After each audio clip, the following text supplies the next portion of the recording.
Hello दोस्तों, आज हम इस वीडियो में बात करेंगे ट्रेजरी बिल की।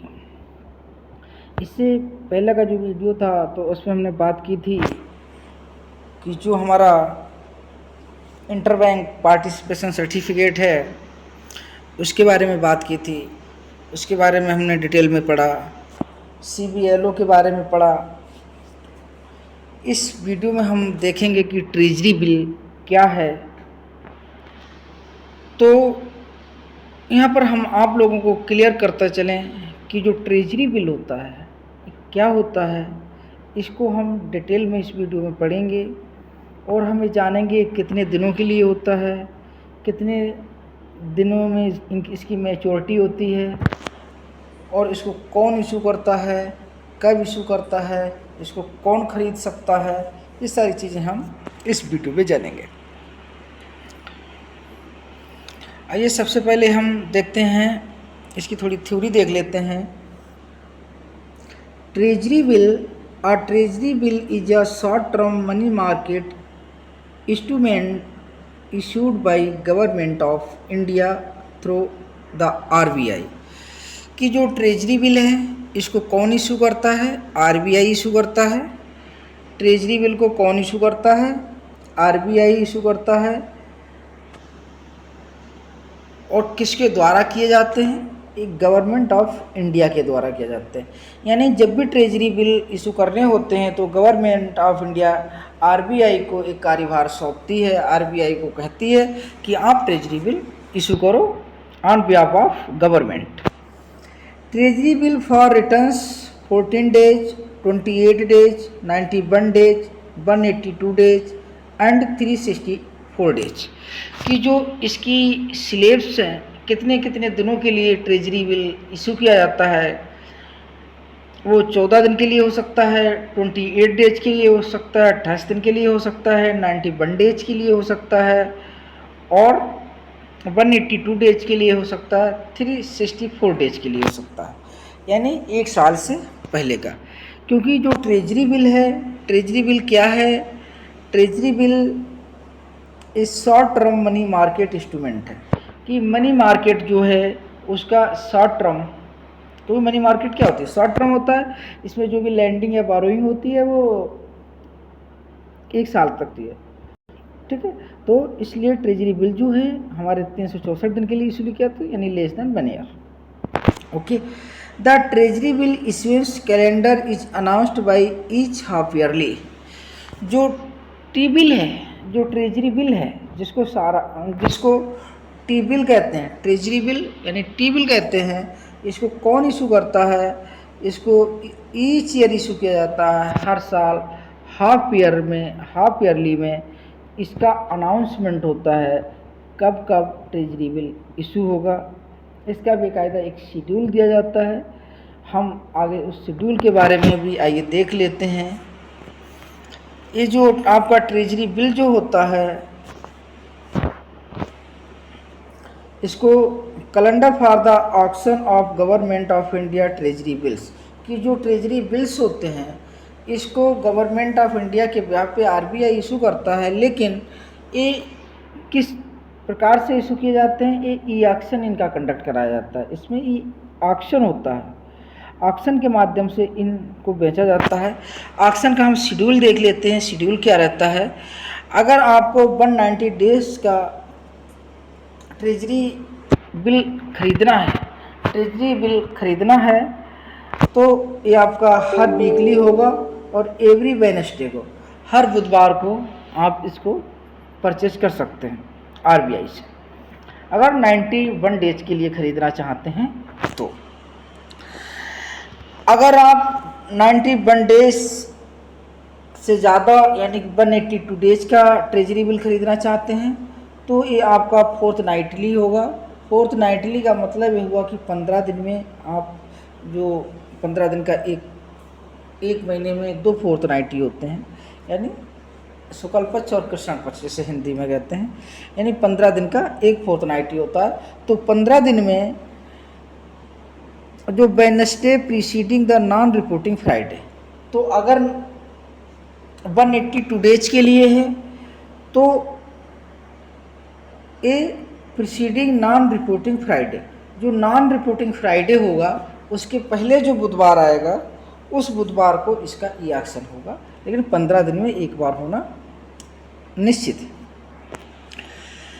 इसी तरह से अगर 364 डेज के लिए 364 डेज के लिए खरीदना है तो ये भी फोर्टनाइटली है, यानी कहने का मतलब है कि 182 डेज के लिए हम क्या करेंगे कि जो नॉन रिपोर्टिंग फ्राइडे होगा उस नॉन रिपोर्टिंग फ्राइडे से पहले जो बुधवार होगा उस बुधवार को ये ट्रेजरी बिल इशू किया जाएगा। अगर आप 182 दिन के लिए खरीदते हैं और अगर 364 दिन के लिए खरीदते हैं तो जो रिपोर्टिंग फ्राइडे होगा उस रिपोर्टिंग फ्राइडे का पहला वाला जो भी दिन होगा, Wednesday preceding the reporting Friday, जो रिपोर्टिंग फ्राइडे होगा उसके पहले वाला जो बुधवार होगा उस दिन इसका ऑक्शन किया जाएगा, उस दिन खरीदा जा सकता है ट्रेजरी में। आई थिंक दोस्तों समझ में आ गया होगा कि इसका क्या शेड्यूल रहता है, इसका शेड्यूल क्या रहता है। आइए फिर से एक बार देख लेते हैं कि अगर 91 डेज तक का है तो ये वीकली रहेगा, हर बुधवार को रहेगा। अगर 182 डेज है तो ये फोर्टनाइटली रहेगा, और जो नॉन रिपोर्टिंग फ्राइडे होगा उसके जो पहले वाला बुधवार है उसको रहेगा। और अगर 364 डेज के लिए है तो ये जो अपना रिपोर्टिंग फ्राइडे है उस रिपोर्टिंग फ्राइडे से पहले वाला जो वेडनेसडे है उसको। आई थिंक दोस्तों आपको समझ में आ गया होगा। आइए अब आगे चलते हैं, और ये जो शेड्यूल है जो हमने अभी ऊपर शेड्यूल पढ़ा कि 90 डेज का जो ट्रेजरी बॉन्ड है, जो ट्रेजरी बिल है, तो उसको इतने दिन में खरीद सकते हैं। जो ट्रेजरी बिल है जो 91 डेज के लिए है तो हम कब खरीद सकते हैं। तो इसका जो शेड्यूल होता है, इसका जो शेड्यूल जारी किया जाता है वो प्रत्येक हाफ ईयरली यानी 6 महीने में एक बार इसका शेड्यूल कैलेंडर जारी किया जाता है। The treasury bill is a discounted instrument, ये एक डिस्काउंटेड इंस्ट्रूमेंट है। डिस्काउंटेड इंस्ट्रूमेंट क्यों है? क्योंकि ट्रेजरी बिल पर ये लिखा रहता है, मान लीजिए ट्रेजरी बिल 100 रुपीज़ का एक है, ठीक है, तो जो इसका इश्यूइंग प्राइस रहता है, इश्यूइंग प्राइस मान लीजिए 90 रुपये। अब 90 रुपये इस पर ई ऑक्शन रहेगा तो 90 रुपये इसका मिनिमम बिड प्राइस है, 90 रुपीज़ बिड प्राइस है। इसमें जो ई ऑक्शन अब 90 से लेकर के 100 से नीचे तक जितने में बोली लग जाए जो हाईएस्ट होगा तो वो इसको खरीद लेगा। आई थिंक दोस्तों समझ में आ गया होगा, क्योंकि जो ट्रेजरी बिल होता है इस पर कोई रेट नहीं मिलता है, कोई रेट ऑफ इंटरेस्ट नहीं मिलता है, जिसको हम कूपन कहते हैं। तो जो कूपन होता है, coupon means rate of interest, ठीक है। तो इस पर कोई भी coupon rate treasury bill pay नहीं मिलता है, बल्कि इसको क्या किया जाता है, जैसे हमने अभी आपको एग्जाम्पल के तौर पे बताया कि जो 100 रुपये का ट्रेजरी बॉन्ड है, ट्रेजरी बिल है, इसको 90 रुपीज़ मान लीजिए उदाहरण के तौर पे हमने इसका ई ऑक्शन प्राइस रखा। इसके बाद में बिड लगी, किसी ने 95 में बोली लगाई, 95 में ख़रीद लिया, तो जो 100 रुपये और जो 95 के बीच का जो डिफरेंस है 5 रुपये, तो 5 रुपये उसका बेनिफिट हो, ठीक है, क्योंकि एक शॉर्ट टर्म इंस्ट्रूमेंट है तो ये 1 साल के पहले ही मैच्योर हो जाए। दैट मीन्स अगर 100 रुपये का बॉन्ड जो आपका ट्रेजरी बिल है अगर 95 रुपीज़ में ख़रीदा, इसका मतलब 5 रुपये 1 साल में 100 रुपये पर प्राप्त हो जाए। अब देखिए आगे हम इसमें देखते हैं कि the treasury bill discounted instrument, अर्थ समझ में आ गया होगा आप लोगों के कि ये जो फेस वैल्यू से कम पर दिया जाता है। यूजली इसकी फेस वैल्यू 100 रुपीज़ होती है, और जो 100 रुपये से जो भी हम नीचे का अमाउंट लेते हैं, जो भी नीचे की अमाउंट पे, किसी भी अमाउंट पे जो हम परचेज करते हैं, जो हम ट्रेजरी बिल खरीदते हैं, तो वही आपका डिस्काउंटेड होता है, क्योंकि हमेशा डिस्काउंटेड रेट पर ही होता है। The investment in the treasury bill record the purpose for the purpose of statutory liquidity reserve ratio requirement. और ये ट्रेजरी में से क्या होता है कि आपका जो SLR है वो भी मेंटेन होता है। Treasury bill are issued in the primary market by the Reserve Bank of India periodically. ये क्या होता है, समय समय पर RBI के द्वारा प्राइमरी मार्केट में, क्योंकि मार्केट दो प्रकार की होती है, एक प्राइमरी मार्केट होती है, एक सेकेंडरी मार्केट होती है। तो जो ट्रेजरी बिल होते हैं हमेशा प्राइमरी मार्केट में इशू किए जाते हैं। ओके, आइए आगे देखते हैं कि हम normally there are treasury bill auctions every week. Normally क्या होता है कि जो ट्रेजरी बिल्स होते हैं इनका ऑक्शन जो होता है ये ऑक्शन के माध्यम से बेचे जाते हैं और ये हर वीक ऑक्शन इसका कंडक्ट कराया जाता है। द मार्केट पार्टिसिपेंट्स हैव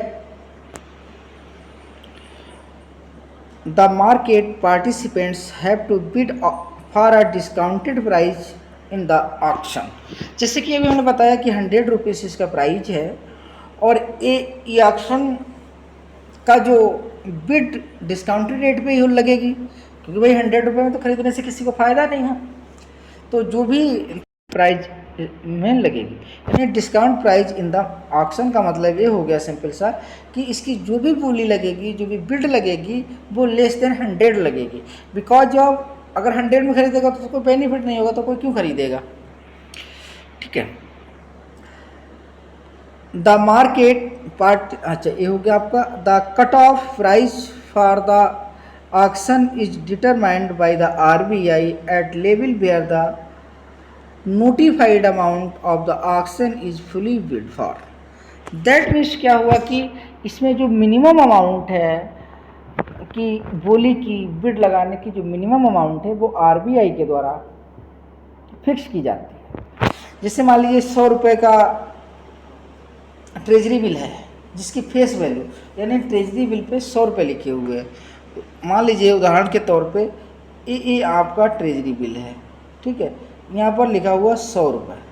ठीक है, तो ये जो इसके फेस में 100 रुपये लिखा हुआ है, जो 100 रुपीज़ लिखा हुआ, दैट मीन्स ये इसका फेस वैल्यू हो गया, यानी ये इसका ओरिजिनल वैल्यू हो गया। ठीक है, RBI अब क्या करती है कि इसका जो बिड प्राइस, जो नोटिफाइड अमाउंट होता है ऑक्शन का, जो मिनिमम अमाउंट होता है वो RBI के द्वारा फिक्स किया जाता है। जैसे मान लीजिए फॉर एग्जाम्पल के तौर पे अगर हम बात करें तो ये 100 रुपये का RBI ने कहा कि ये 90 रुपये इसका बिड प्राइस कम से कम वाला होगा।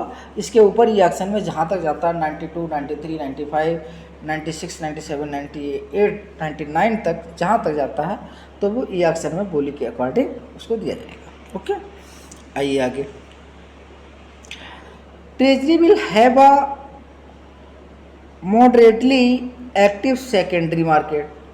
और कुछ जो ट्रेजरी बिल्स होते हैं इनको सेकेंडरी मार्केट में भी बेचा जा सकता है।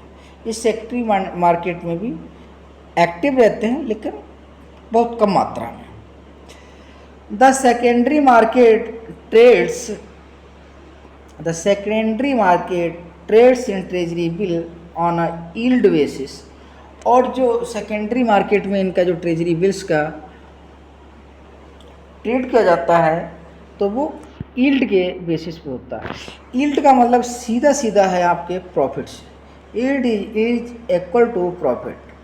जैसे मान लीजिए हमने मान लिया कि 1 साल की क्या यील्ड है, ठीक है, तो यील्ड का मतलब हो गया कि जो आपका प्रॉफिट आ रहा है वही आपका यील्ड है। जैसे मान लीजिए हमने उदाहरण के तौर पे हमने देखा कि अगर कोई 100 रुपये की चीज़ है, हमने उसको 92 रुपीज़ में ख़रीदी, तो जो 8 रुपये हैं, मान लीजिए हमने ट्रेजरी बॉन्ड 364 डेज के लिए लिया था, तो जो 364 डेज का मतलब हुआ कि इतने दिन में हमने 8 रुपये रिसीव किए, यानी 100 रुपये का तो फेस प्राइस था, 92 में हमने वो लिया, अब 8 रुपये हमको वो मिल गए, प्रॉफिट मिल गया, तो यही जो है ये यील्ड कहलाएगा।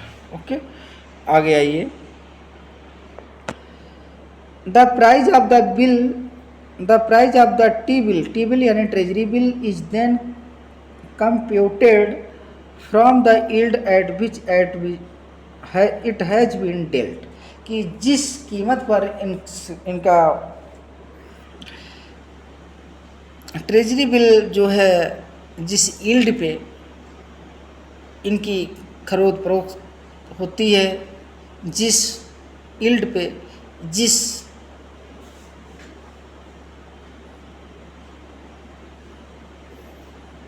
रेट में इनको बेचा जाता है, और जो उसका एक्चुअल प्राइस होता है उस प्राइस का जो डिफरेंस है उसी को प्रॉफिट के रूप में इनको कमी मतलब इसको कैलकुलेट किया जाता है। The transfer of treasury bill is through the SGL mechanism. SGL मतलब सब्सिडी जनरल लेजर, इनको सब्सिडी जनरल लेजर मैकेनिज्म के माध्यम से इनको डील किया जाता है। In recent time, the modified amount in treasury bill is also included as a part for the market stabilization scheme। और जो अभी जल्दी की बात करें, रिसेंट की बात करें तो क्या कि जो ट्रेजरी बिल हैं ये auction is also included as part of MSS scheme, और ये एक MSS स्कीम का भी पार्ट है। यानी जिस तरह से MSS स्कीम जो चलती है उसके द्वारा जो ऑक्शन होता है ट्रेजरी बिल्स का, तो ये जो ट्रेजरी बिल का जो ऑक्शन होता है वो MSS स्कीम का ही एक पार्ट है, उसका ही एक भाग है।